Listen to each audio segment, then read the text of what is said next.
오늘 성경에 보니까 아들에 의해서 쿠데타를 당하여 믿었던 아들이고, 설마 살인까지는 어떻게 봐줄 수 있는데 아버지의 지도력에 아, 반항하여서 불만이 있어서 계획하고 오랫동안 몇 년 동안 계획하여 아버지도 그 사실을 알았을 텐데 그것을 묵인하고 기다리고 회개하고 돌아올 줄 알았는데 결국은 반역을 일으키네요. 그리고 왕의 제일 측근 제갈공명과 같은 그러한 모사를 압살롬이 자기의 편으로 만듭니다. 다시 생각하기에는 자신의 재정, 군사 또한 제일 약점이 무엇인지를 잘 알고 있는 그 참모가 그렇게 압살롬에게 들어가는 순간 인간의 방법으로는 무조건 진 겁니다. 그렇죠. 이 회사에서 모든 수행하던 비서가 그 사장을 배신하여서 왕이 지시하던 모든 것들, 모든 비리와 비자금과 또한 모든 인사권들을 다 알고 있던 사람이 다른 회사, 적의 회사에 붙어서 우리의 약점을 쥐고 흔든다 그러면은 이건 이길 수 있는 방법이 거의 없습니다. 더군다나 그냥 알고 있는 것이 아니라 계략을 짜던 사람이었기에 다윗은 그것에 대해서 정말 마음이 무너지듯 하죠. 반란을 일으켰던 거야 어떻게든 진압할 수 있지만 자기의 제일 측근까지 그렇게 압살롬에게 넘어가는 순간 다윗은 정말 인간적인 방법에서는 깜깜했을 것입니다. 그러니 인간적인 방법을 이제 맡겼을 때 누구를 의지해야 됩니까? 하나님을 의지하는 방법밖에 없죠. 우리 환경 가운데 아마 이 모습은 비슷할 겁니다. 하나님께서 남편도 믿고 물질도 믿고 자녀도 믿고 부모님도 믿어 내가 좀 어려울 때, 내가 궁급할 때 또한 내가 도움을 받을 수 있는 그 누군가가 있을 거라고 생각할 때 말입니다. 그들이 나의 편에 들지 않고 오히려 도와달라고 했을 때 그들이 얘기하는 것이 예전에 내가 너를 내가 도움을 받으려고 할 때 너는 나를 거절했어 라고 하며 그들이 나를 거절하는 이유가 이전에 했었던 나의 일들 때문에 행동의 어떤 서운함 때문에 거절당하며 내가 도움을 받을 수 있는 모든 도움이 끊어졌을 때 나는 어떠한 것을 의지하고 있습니까? 그렇죠. 하나님께서 우리에게 이 문제를 주시는 것은 내가 그 문제 가운데 어떠한 반응을 하시길 원하는가 하는 것을 보려고 하시는 것 같아요. 마치 다윗이 압살롬이 잘못했을 때도 통제 안 하고 그가 야단치지 않고 그들의 삶을 끝까지 그 행동을 지켜본 것처럼 하나님께서는 우리가 어떠한 삶 가운데 어떠한 선택을 할 것인지를 지켜보시는 것 같습니다. 결국 왕은 왕궁을 버리고 최소한의 사람들과 함께 자기의 사람들과 함께 예루살렘을 떠나 도망갑니다. 그런데 오늘 19절에 보니까 도망갈 때 어떤 사람이 등장합니까? 오늘 왕이 가드 사람 이때라는 이 가드 사람, 가드는 블레셋이죠. 블레셋에서 망명한 이때라는 사람이 도망가는 다윗 왕을 쫓아옵니다. 지금 다윗 왕이 살지 안 살지 몰라요. 더군다나 압살롬이 너무나도 모든 나라의 사람들의 마음을 얻었기에 이 쿠데타는 적어도 80% 심지어 90% 이상의 그 반역이 쿠데타가 승리할 수 있는 확률이 있었습니다. 그렇기 때문에 다윗이 모든 것을 알기에 인간적인 방법이 없기에 도망가는 것이죠. 그런데 그 패배할 수밖에 없는 그 사람들, 패잔병의 무리에 누가 속합니까? 이 블레셋 망명한 이때라는 사람이 같이 갑니다. 다윗은 놀라죠. 왜 그렇습니까? 여기 19절에 보니까 너는 쫓겨난 나그네니 돌아가서 왕과 함께 내가 있을 곳 안전한 곳에 있으라 라고 얘기합니다. 이 가드는 혼자 온 것이 아니라 이 가문과 자신과 관계했던 수많은 사람들과 같이 다윗에게 망명한 것 같습니다. 그러니까 이 혼자만 움직이면 같이 움직이기도 편한데 아이들도 있고 가족들도 있고 또한 같이 한 일가 친척 및 같이 한 무리들이 있었기 때문에 다윗은 그를 생각하며 그의 안전을 생각하며 안전한 곳에 머물고 나를 따라오지 마라. 내가 도망가는 것은 정말 험한 곳이다라고 얘기하며 그의 안전을 보장해 주려고 합니다. 그때 20절에 보니까 다윗의 처지가 어떻습니까? 20절 한번 같이 읽어볼까요? 시작. 너는 어제 왔고 나는 정처 없이 가니 오늘 어찌 너를 우리와 함께 떠돌아다니게 하리요. 너도 돌아가고 내 동포들도 데려가라. 은혜와 진리가 너와 함께 있기를 원하노라 하니라. 다윗이 사울에게 쫓겨서 광야에서 10여 년 이상을 쫓겨난 그 모습에 얼마나 고통인 걸 알죠. 시편의 내용들의 상당수가 자신이 사울에게 쫓겨 광야 가운데 지었던 내용들이 시편에 굉장히 많이 기록되어 있고, 오늘 압살롬과 또한 바세바의 사건, 자신이 고난 가운데 있을 때 지었던 것들, 고통 가운데 있었던 심정을 토로하며 지었던 것들이 시편이죠. 그러기에 이때 이 사람은 자기에게 망명한 지 얼마 안 된 것 같아요. 어제 왔고란 표현은 최근에 왔다는 표현이겠죠. 오자마자 너를 다시 이 고난 가운데 있는 것은 내가 염치가 없다. 그러니까 내가 너를 축복하니까 안전한 곳으로 가라라고 얘기합니다. 그러면 우리는 보통 어떻게 얘기합니까? 아, 위험한 곳인가 보다. 그렇죠. 우리나라에서도 뭐 갑자기 남북 간의 전쟁 관련된 소문이 누가 북한에서 우리 그 동해 쪽에 뭐 어느 쪽에 미사일을 예전에 쐈다 그러니까 막 해외에서는 난리가 났다면서요. 한국이 막 이제 다시 한번 제2의 제3의 6.25가 일어난다 이러면서 아주 호들갑을 떨었다고 합니다. 그래서 막 한국에 있던 사람 막 돌아오라고 그러고 막 그렇게 난리를 하고 있다고 그러죠. 그때 우리는 계속 롯데월드에서 행복하게 놀고 있었을 때 말입니다. 그런데 이렇게 위험한, 상상을 하지 못하고 전쟁이 바로 일어나고 있는 이때 그의 안전을 보장한 다윗이 얘기했을 때, 위로를 했을 때 이때는 이러한 표현을 씁니다. 참 특이합니다. 21절도 한번 같이 중요한 말씀인데 읽어볼까요? 시작. 이때가 왕께 대답하여 이르되 여호와의 살아계심과 내 주 왕의 살아계심으로 맹세하옵나니 진실로 내 주 왕이 어느 곳에 계시든지 사나 조나 정도 그것에. 여러분, 충신이 뭘까요? 충신은요, 혈통이 아닌 것 같습니다. 그의 정말 충성스러운 충성은 혈통으로 이루어지는 게 아니라 어려움 속 가운데도 질서에 순종하며 끝까지 함께하는 것이 충성인 것 같아요. 그가 나를 도와줘서가 아니라 오히려 내가 내 재산을 가지고 내 목숨을 바쳐가면서까지 그를 위해서 바치거나 희생할 수 있느냐, 그러한 존재가 바로 충성의 관계, 신하의 관계가 되는 것 같습니다. 오늘 이때는 블레셋이라고 그랬죠. 다윗에게는 블레셋이 어떤 의미가 있습니까? 골리앗을 죽은 철천지 원수입니다. 그런데 자신의 고향에 원수인 사람에게 자신이 망명하여, 또한 망명해서 그를 편하게 해줘야 되는데 도망자의 신세, 구테타에게 실각되어서 도망자의 신세가 된 그 왕에게 맹세를 하는 겁니다. 누구의 이름으로요? 여호와의 이름으로. 블레셋은 하나님을 믿는 민족이 아니에요. 근데 이때는 어떻게 하나님을 믿는다는 여호와의 살아계심과 또한 내 주 왕에 대한 그 왕에 대한 충성으로서 자신의 목숨과 함께 그렇게 맹세를 할 수 있었을까요?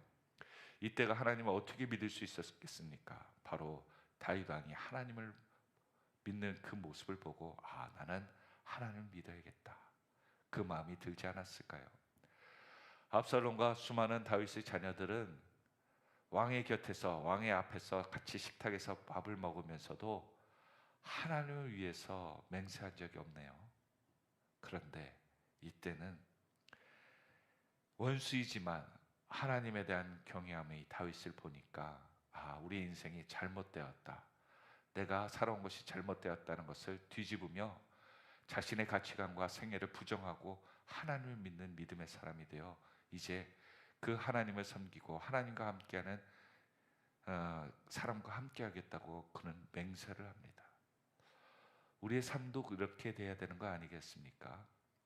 우리가 이득이 있기 때문에 이득이 되기 때문에 하나님을 믿는 게 절대 아니어야 돼요. 내가 예수 믿는데 가면 믿으면 믿을수록 내가 자꾸 손해를 봐요. 내 가정에 물질이 부족하거나 내가 우환질고가 있어요. 여러분, 그러면 하나님 안 믿을 겁니까? 하나님께 기도 안 할 거예요. 그러면은 압살롬과 같은 인생을 사는 겁니다. 나에게 유익이 있을 때는 하나님께 맹세하여서 헤브론에 가서 기도하겠습니다. 그래서 기도하지 않고 쿠데타를 일으키는 내가 왕이다라고 얘기하는 그러한 존재가 될 수밖에 없어요.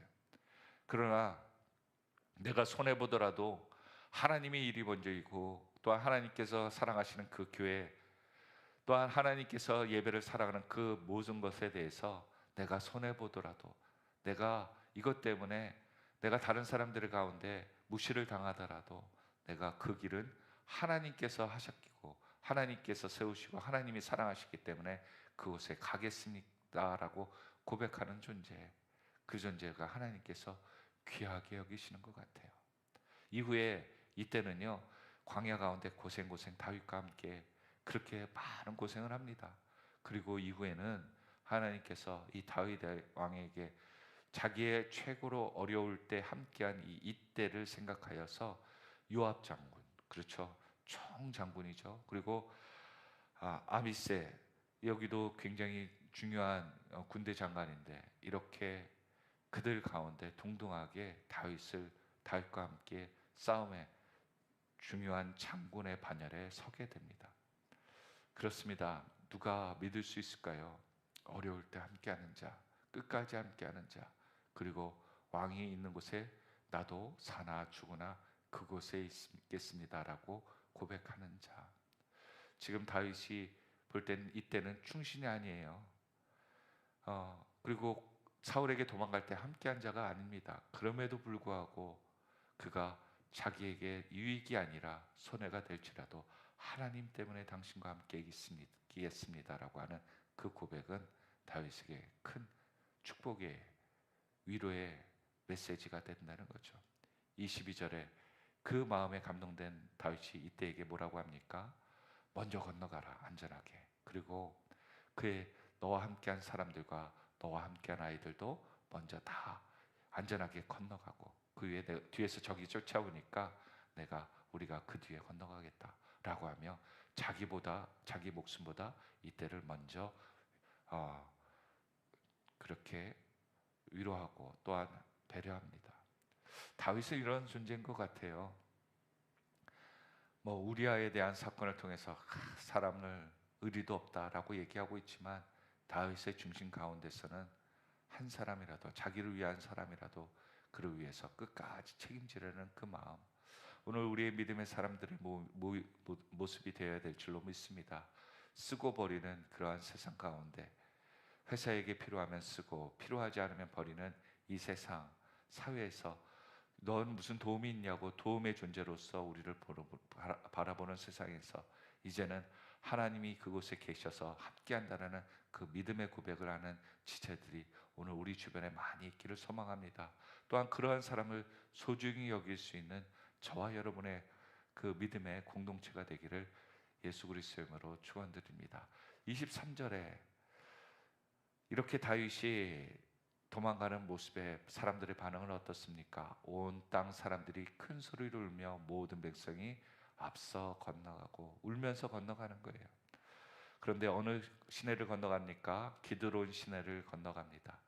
기드론 시내는 예루살렘에서 감람산, 즉 겟세마네 동산에 있는 그곳에 있는 사이에 있는 시내라고 합니다. 그래서 이 기드론 시내는요, 굉장히 물이 탁하답니다. 왜냐하면 예루살렘이 굉장히 고산지대에 있어 그곳에 있는 생활 용수들이 다 우물들이 이 기드론 시내로 들어온답니다. 그러니까 깨끗한 물이 아니에요. 탁하고 오염된 물입니다. 그런데 지금 왕이 그 기드론 시내를 어떻게 해요? 건너갔다는 거예요. 모든 백성이 건너가고, 이 더러운 물을 건너가고 어디로 향하여?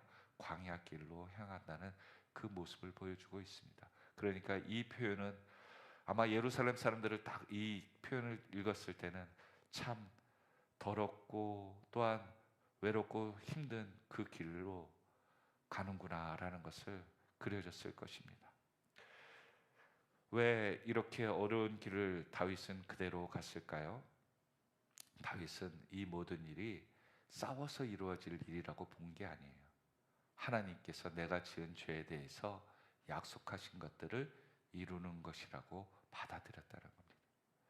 우리는 참 영적인 분별을 해야 될 필요가 있습니다. 사단 마귀가 우리를 넘어뜨리기 위해서 환난을 줄 경우가 있습니다. 그때는 우리가 영적으로 무장해서 싸워야 되죠. 그리고 이겨야 됩니다. 그러나 우리의 죄 때문에 이루어진 하나님의 벌 가운데는요, 우리가 그것을 싸워서 이겨야 될 것이 아니라 그 가운데 잠잠히 다윗과 같이 이렇게 하나님의 심판을 인정하면서 죄의 대가에 대해서 하나님께서 어떻게 말씀하시고 내가 그것을 어떻게 행해야 될지를 듣고 나가야 된다는 거예요.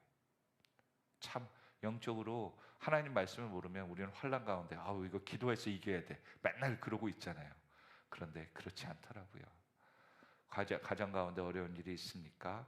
정말 그걸 싸워서 이겨야 되고 내 입장을 얘기해서 이겨야 되는 겁니까? 아니면 이러한 환난이 왜 일어나는지 하나님 앞에 묻고 하나님이 어떻게 하시는지를 듣고 행하기를 원하십니까? 우리는 그런 지혜가 필요하다라고 성경은 우리에게 말씀하시는 거죠. 그때 24절에 갑자기 급반전되면서 이상한 이야기가 떠오릅니다. 무엇입니까? 같이 한번 읽어볼까요? 24절 시작. 보라, 사독과 그와 함께한 모든 레위 사람도 하나님의 언약궤를 메어다가 왕에게를 내려놓고 아비아달도 올라와서 모든 백성이 성에서 나오기를 기다리는도다. 다윗 왕이 이제 나와서 예루살렘에 완전히 나오려고 할 그때 언약궤, 법궤를 맨 제사장들이 궤를 메어서 다윗과 동행하려고 합니다. 이것은 가능하죠. 왜냐하면 지금 이 나라에 대해서 그 법궤를 여태까지 다윗이 얼마나 사랑했고 하나님이 함께 하신다는 상징적인 법궤를 같이 한다는 것, 그리고 하나님이 함께한 존재가 누구인가를 상징하는 것이 이 법궤거든요. 그래서 다윗과 함께하기 위해 제사장들은 시키지도 않았는데 이렇게 미리 사독과 그에 함께한 모든 레위 사람들이 다윗과 동행하며 그 고난에 동참한다고 나옵니다. 참 기특하죠. 여러분, 우리 삶 가운데 우리가 하나님의 말씀대로 순종하고 어려운 길을 순종하면서 간다고 그러면요, 하나님은 혼자 가게 하지 않은 것 같아요. 계속해서 하나님께서 이렇게 이때라든지 그리고 사독과 또한 모든 레위 사람들 그렇게 함께 할 수 있는 존재들을 하나님이 예비하며 그 길을 힘을 주시더라고요. 오늘 저와 여러분에게도 우리가 힘들 때 주변을 바라보아 하나님이 함께하고 위로하는 자들이 있다는 것을 꼭 기억하며 믿음의 그 길들을 잘 나가시기를 바랍니다. 그러나 이렇게 기특한 마음을 한 왕이 사도에게 뭐라고 합니까? 하나님의 길을 성읍으로 도로 메어 가라. 왜 그렇게 얘기할까요? 이전에는 역사적으로 보니까 자신이 싸우고자 할 때는 여리고 성을 무너뜨릴 때는 법궤가 앞장서서 소리를 질러도 여리고 성이 무너졌다는 것을 다윗은 알고 있었을 것입니다. 그런데 그 전에 보니까 하나님 블레셋과 싸울 때 법궤를 가지고 나가 싸웠는데도 싸움에 져요. 왜요? 하나님의 음성을 듣지 않고 자기 멋대로 메고 나가는 것, 그것은 내 뜻대로 하나님을 좌지우지한다는 것이거든요. 하나님을 이용한다는 것이거든요. 그런 싸움은 질 수밖에 없다는 것을 다윗이 알았다는 거예요. 그래서 다윗은 뭐라고 합니까? 도로 갖다 놔라. 그리고 뭐라고 신앙을 고백합니까? 만일 여호와 앞에서 내가 은혜를 입으면 하나님께서 다시 나를 예루살렘 그 법궤가 모신 곳으로 인도하여 주실 것이다. 그러나 그렇지 않으면 하나님께서 다른 방법으로 내게 말씀하실 것이다. 그러니까 나는 하나님을 이용하지 않겠다 라고 돌려보냅니다. 오늘 우리 삶 가운데도 기도하면서 내가 기도하며 하나님을 이용하고 있지는 않습니까? 내 욕심과 내 뜻과 하나님께 묻지 않고 먼저 내 뜻이 앞서서 하나님께 이런 거 해주세요, 이런 거 해주세요 라고 하는 아직도 어린아이와 같은 처음 신앙생활과 같은 그러한 믿음의 기도를 하고 있지는 않습니까? 다윗은 얘기하는 거예요. 우리에게 첫 번째 기도가 우리의 죄를 회개하고, 다음에 하나님 나에게 말씀하시고 싶으신 것들이 있다면 내가 듣겠습니다, 말씀하여 주시옵소서 기도하고 나가길 원했던 것 같습니다. 그래서야 하나님께서는 25절에 뭐라고 얘기합니까? 내가 여호와 앞에서 은혜를 입으면. 다윗에게 제일 필요한 것은 뭐예요? 하나님께 은혜를 입는 거예요. 자기가 살아나는 것이 아니고요, 자기가 이 모든 것 가운데 명예가 높아지는 게 목적이 아니고 하나님께 은혜를 입는 게 제일 중요하다는 것을 알았어요. 그리스도인들이 제일 중요한 게 무엇인지 아십니까? 내가 신앙생활 잘하는 게 아니에요. 내가 하나님 앞에서 막 기도하고 신앙생활 잘했더니 내가 만사형통하는 게 아닙니다. 다윗과 같은 믿음의 신앙을 기준을 가지면요, 하나님께 은혜를 입고 사는 거예요. 목사님, 하나님의 은혜를 입는다는 게 뭐예요? 기도하고 그 뜻대로 형통하고 사는 게 은혜 입는 거 아니에요? 여러분, 그러면 압살롬은 지금 은혜를 입은 겁니까? 자신이 기획한 대로 다 이루어지는데요, 심지어 하나님이 함께하는 왕도 쫓아낼 정도로 이렇게 당당하게 하는데 지금 형통하다고 하는 그 압살롬은 하나님께 은혜를 입은 것이 맞습니까? 아닙니다.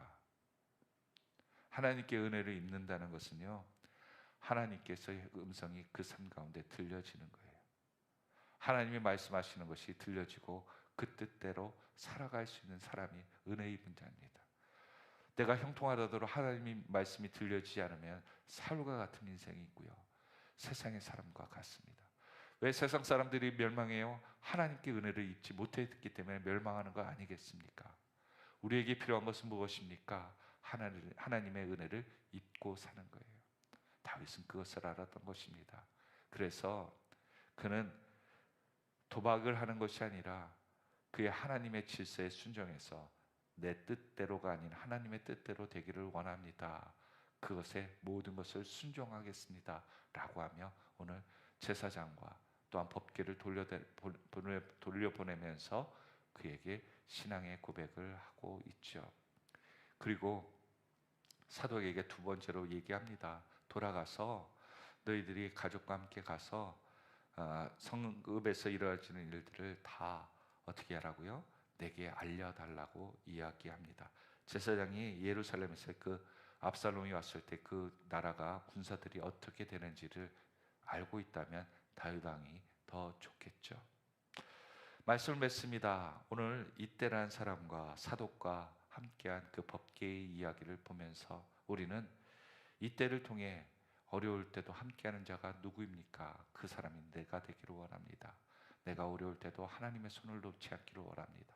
억울할 때도, 내가 손해볼 때도 끝까지 하나님의 사심으로 맹세하노니 하나님과 함께 하겠습니다.